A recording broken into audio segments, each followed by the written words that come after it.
Hello and welcome back to the Naked Marriage Podcast. We are Dave and Ashley Willis, and on this podcast, we address the truth about sex, intimacy, and lifelong love. And we are continuing on in our series about opposites in marriage. And today we're talking about age gaps. And you guys have written us on Instagram at Dave and Ashley Willis many times asking for more episodes about this. So today's episode is for you. Yeah, it is just for you. And stick around to the very end because I share a story about a dear friend of mine, a story I've never shared before, a friend that just passed away recently, sadly, but whose marriage taught me a lot about just how beautiful it can be when there's a significant age gap in marriage, but the two couples really learn to work together, serve each other well, respect each other. And it's a story I don't want you to miss. So let's dive into today's episode. Continuing on in opposites in marriage, one of the most common opposite dynamics is when there's a significant age gap. Older versus younger. And depending on the size of that age gap, it can create some unique challenges, unique dynamics. Definitely. But yet this is very common. You know, it's not uncommon anymore for there to be 10, 20 or more year age gap between a husband and a wife.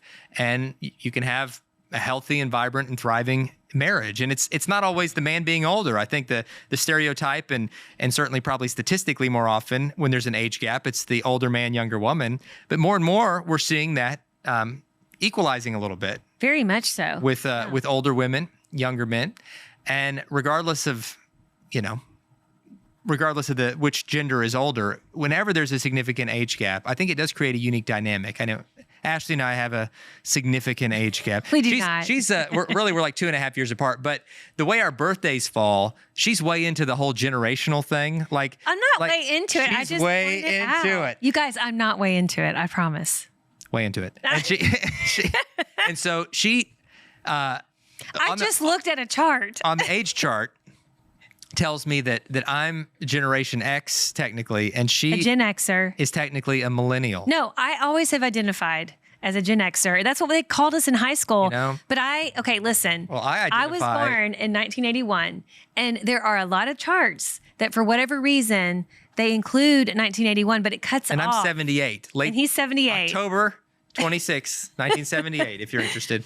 But you guys, when I said this to my friends who are only 3 years younger than me. You're like, oh my gosh, they go, you're not millennial. A millennial. You are like so old. And no, it's funny because my sister, she was born in 84. So she's for sure a millennial, but that is neither here nor there. So we're from different generations. Well, I like to tease them that way. There's a big generation gap between us. I'm like, you're too old to be in my generation. So we're from different decades.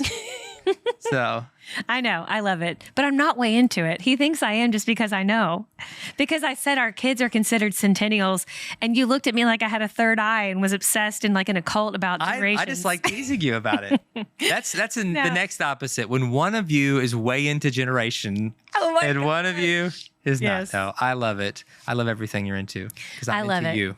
Well, and I love talking about this age gap thing because we actually happen to have a lot of couples that we are friends with who have a significant age gap. Both older women, older men. Absolutely. And I mean, of course, younger women, younger men, depending on, you get the idea. Mm-hmm. And so they've all in our lives, our friends seem to have great marriages. They do. But they also have had to learn to navigate certain things and even joke about kind of how even their pop culture references are different. And even some of their shared experience when they're referring back to, oh yeah, I remember when we were in high school, and it's like, oh, wait a second, we were in high school at nearly the same time. And and almost making jokes about it. But just learning to appreciate and understand each other's unique experiences, knowing that it's not the same as you. You weren't growing up at the same time. Right. The world was different, perhaps, as you were growing up.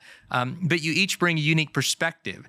And I think anytime there's a potential power dynamic where one spouse takes on the role of being kind of more powerful in the relationship, either I'm the one, I'm more knowledgeable, or I'm more this or more that, that can be, that's what is really the issue here. Right. And the age dynamic, the danger is for the older spouse to be take on a parent role almost. I'm older, so I know stuff.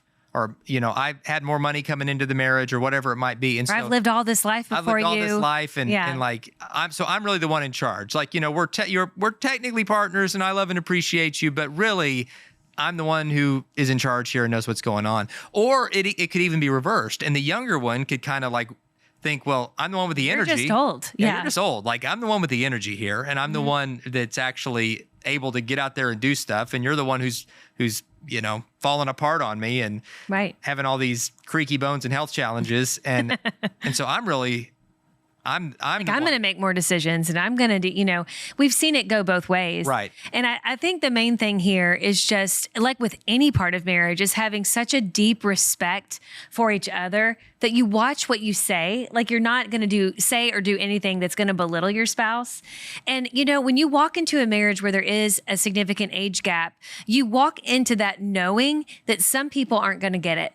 And every single one of the significant age gap relationships, kind of the people that we know, their families and their friends at the time didn't necessarily understand why they, basically wanted to get married because there is such a significant age gap. Right. It's like, what do you have in common? How do you even have anything in common? I mean, there's 16 years between you or there's 12 years between you. Or 25. Or 25. Like we've known people where there's 25. And that can be really hurtful because you're like, oh my gosh, God brought this person to my life. And yes, I didn't expect to marry somebody significantly younger than me or significantly older than me, but this is my person. And it can feel like that. I think out of all the opposite dynamics that we will discuss in this series, I think that what others say, that is felt by this dynamic more than any other dynamic because I know that there's some dear friends of ours where when the woman is older than the man, and when they were first dating and engaged and getting married, they had a lot of people questioning them. And I think trying to defend your relationship constantly, that'd be exhausting. It would, yeah. Yeah. And I think for women, it's unfair, but more women get, like if the woman is older, it's unfair. If it's the older guy, everybody's just like, man, way to go. How'd you snag her? You lucky dog, But if it's an older woman, people treat it like, ooh, you cougar. What's cougar? Yeah, I mean, it's terrible. Yeah, it's double terrible. standard. It's not right. It's not right at all. And it's just not true. No. I feel like once you reach a certain age just doesn't matter as much. It really is more about the person and their personality, their love for God. And, the people we know that found each other and there's a big age gap, you would never, like when you spend time around them and you get to see how they interact, you don't even think about that. Like you're not constantly like in a conversation with them thinking, yeah, there's all these years between them. Like you don't think that because you see the love, you see how they relate to each other. And no, with any of these couples in our lives, I think about, one couple who was, part of this ministry. Yeah. And now they've, recently planted a church together and done all kinds of great stuff. And when you're around them, I would never even think about an age gap. He is significantly older than her. Mm-hmm. But when you're around them, you don't even think that. Like, you don't even notice that because you just see, like, these are two people who really love each other. And it's partly because he tends to have, like, more energy than people half his age. But that's probably part of it. Yeah. But even beyond that, it's really what you notice is that they just love each other so much. Right, exactly. And with any marriage, like that's what it should be. That's what we should notice, and that's what we should celebrate. And no couple should feel like they're second class or that they're alienated or whatever because of anything that makes them on visually a little bit different. And I think interracial couples have dealt with this in the past. Thankfully, I think that's changing a lot. Yeah, a generation ago, there was, I'm sure, even so much more that couples had to walk through when they came from different cultures, different races, where just visually you could look and say, okay, there's a difference there. Yeah, they stick out. Yeah. But now, thankfully, I think times have changed. There's been more inclusion, and I'm sure there are still challenges. And we've got friends that, that talk about that. Our friend Naroop, who speaks at all of our EXO conferences, who is a family immigrated from India, and he married, a white girl from America. And they talk about just kind of some of those challenges of an intercultural marriage and an interracial marriage. And they're an amazing couple with 4 beautiful kids, and they lead a church together in Denver and just do wonderful things. But they do talk about how sometimes it's a challenge. There's some tensions there just from coming from different worlds. Sure. So And I think even with age gaps, there's that too. Yeah, you come from different worlds in some ways. You're coming, from different generations sometimes. And even with that, we forget that family. So like, not only is there an age gap between the spouses, but the family of origin, you're talking even, they're going to be different too, because your in-laws, if they're going to be like significantly younger than your parents and may see things different than how your parents would. Or you might be the same age as your in-laws. You might be. We've seen that. Yeah. Right, which creates just kind of a unique dynamic of, sure. And I mean, we're going to have dinner tonight with friends where the husband is significantly older and they've got a great marriage, thriving marriage. They're wonderful friends, wonderful people, and great, encouragers of us in this ministry.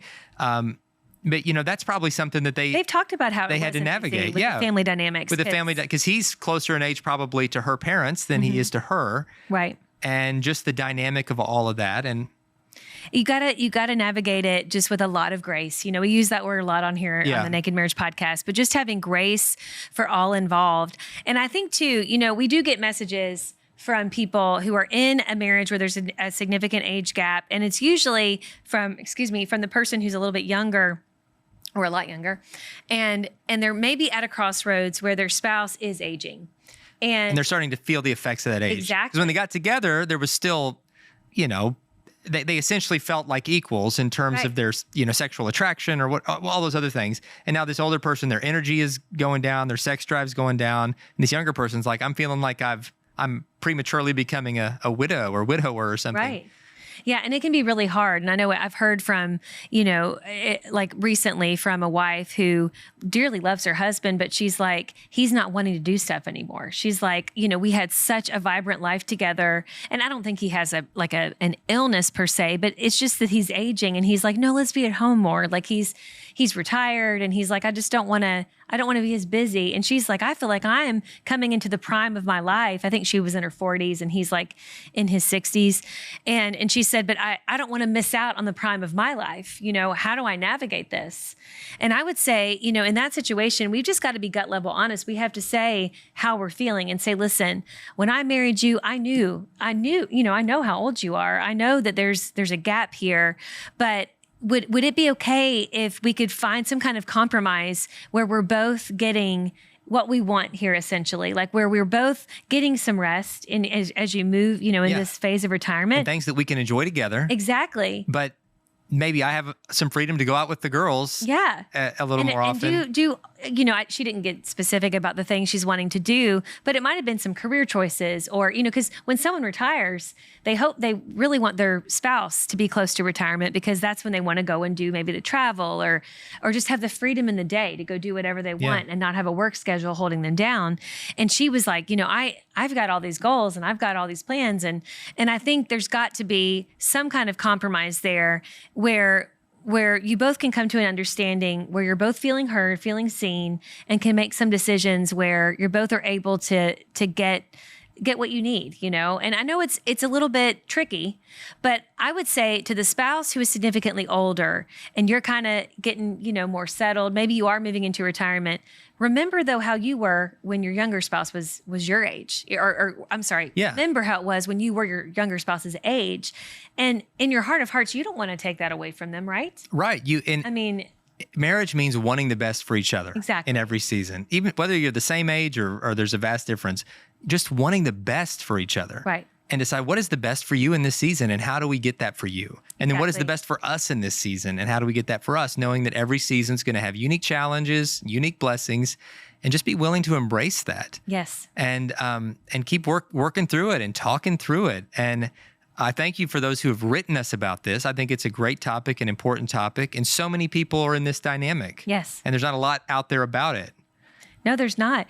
I would say another place where I think this can become kind of a point of contention, or you can really feel the effects of this age gap that you have maybe between you and your spouse, is when it comes to children. Where we get a lot of people writing us is when one spouse, has maybe grown children when they're coming into the marriage, but they're marrying someone younger who still has young children in the house. I think that where we've seen this become a real issue is when the spouse who is significantly older really has forgotten what it's like to have younger kids in the house.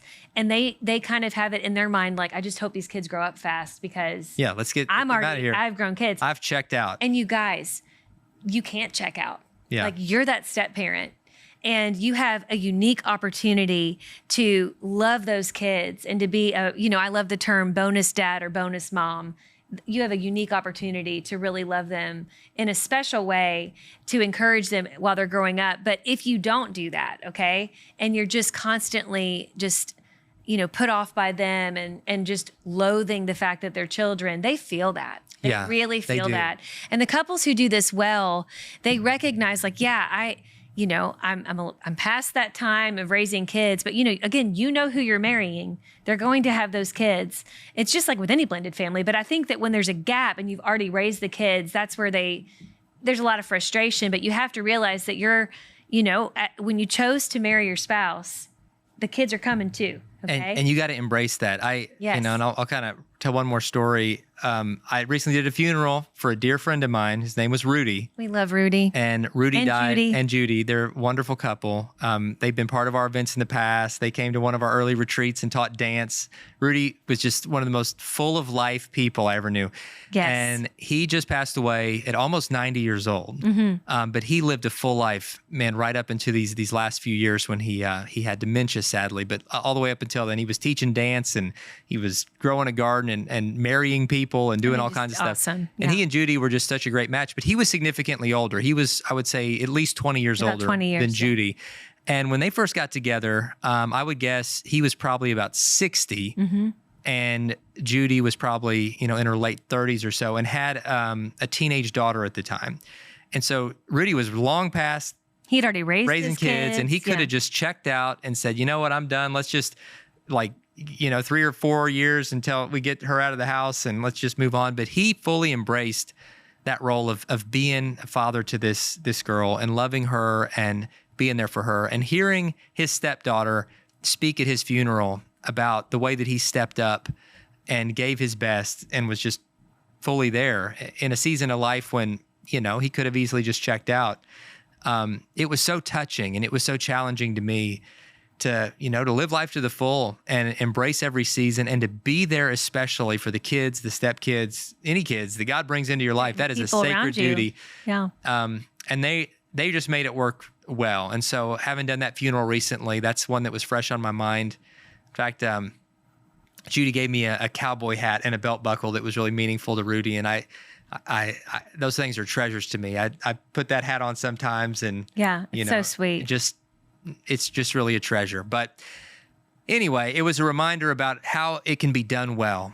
That couple with a pretty significant age gap, that they were partners through it all. They did things together. They started a business together. They did life together. They enjoyed every minute together. And he stepped in and raised that daughter like his own. And I just thought, man, that's something to learn from. And Judy had such a sweet respect for his sons because he had grown sons. And there was just, again, I think we keep on coming back to respect and grace, and it's just got to flow, really it doesn't matter what kind of age gap you have, just in every marriage, we've got to have a lot of love, respect, and grace for each other. And especially though, when there is kind of this large age gap and you throw in blended there, which is what was Rudy's situation. There's a lot of layers going on and a lot of things to think about, but it can be done well, especially, having love, grace, and respect for each other, but also really having God at the center. And that's really the difference maker there. And so, I hope you learned something from this. We know there's a lot more we could talk about here. I wish there were more books on this. We get a lot of questions about age gaps throughout, on Instagram. I would say probably every week I get a question about this, and they're like, please do more episodes about this, because it does come with some unique challenges. It does. But it doesn't mean, just because there's challenges doesn't mean that God can't make something beautiful out of it. And so I hope you felt encouraged today by what we talked about in the episode. And thank you for writing us on Instagram at Dave and Ashley Willis, or on Facebook, or wherever you write us, because your feedback, your questions, they really do help shape these episodes. We do these to serve you. Mm-hmm. And so let us know what you need to hear more of. And if this was meaningful to you and you've got people in your life in this dynamic, share this episode with them, and hopefully it will encourage them too. God bless, guys. We'll see you next time.